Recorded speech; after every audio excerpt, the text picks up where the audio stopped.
This perp back with another video, and I just got done watching Go Lose a Ranger episode 1, and this is definitely one of my most anticipated animes to come out this year, and I feel like this is going to be one of the best of the year overall. It's still the beginning of the year, it's still early, but man, this anime season has been kicking off very strong. And I'm going to give you my thoughts on this first episode and also break it down and why I am excited for the future of this anime. Now, I really dig the vibe and the premise of this show because it very much gives you Power Rangers, and it's Power Rangers but with a very interesting twist that we've never seen done even in the actual Power Rangers series. Like, we've always wanted a darker story or just something unique, and I believe that Go Lose a Ranger is going to be that series for a lot of people. I like how they break it down. It's almost like you're watching a Saturday morning cartoon, but this is Saturday where, you know, there's these monsters that come below to fight the Rangers. It's almost just like a coliseum. It's almost done for show, and this is where things kind of take an interesting turn as this whole thing is kind of going on. You have this big ass monster like you would in an actual Power Rangers series, and you have these putties, but they're called dusters. They're kind of pretty much the foot soldiers and stuff. They're the people that pretty much get beat up on by our heroes. Or in this case, the Dragon Keepers. They're not called Power Rangers. So what ends up happening is one of the dusters is just tired of getting beaten, and he kind of takes a stand. He goes by Fighter D. And we see his human form earlier on in this episode and what he's planning on doing.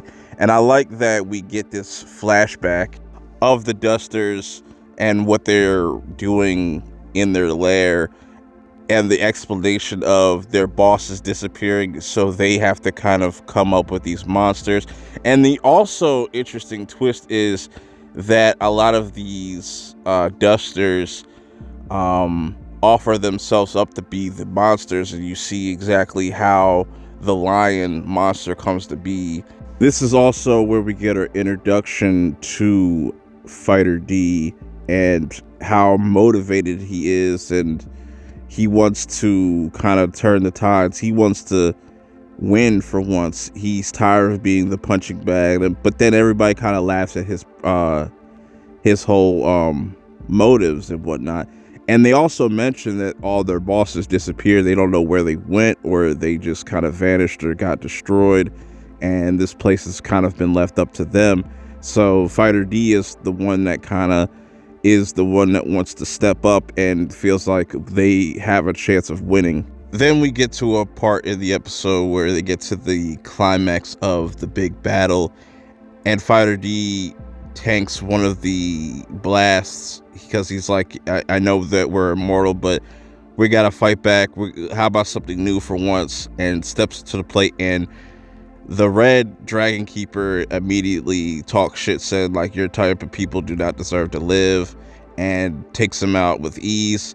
Then after his defeats, he kind of swears to like get his revenge, and then we see old girl from earlier, and this is what Fighter D is going to end up doing, is he's going to join this whole Dragon Keepers recruiting thing to kind of dismantle them from the inside. So I really like that idea and that premise. I thought this was a very simple, easy story to kind of get into, especially if you are familiar with the Power Rangers. And even if you're not a fan of the Power Rangers, I think you will really like this. This definitely kind of gives me the boys vibe. So I want to see like the actual Dragon Keepers like motives, like what happened to the Dusters bosses and stuff like that, and what's going to be the big reveal with all these different characters, and you know, how far is he going to be able to get, you know, within this whole recruiting situation. So this was a very strong first episode. Let me know how you guys feel about it in the comments below. Till next time, I'm out. Peace.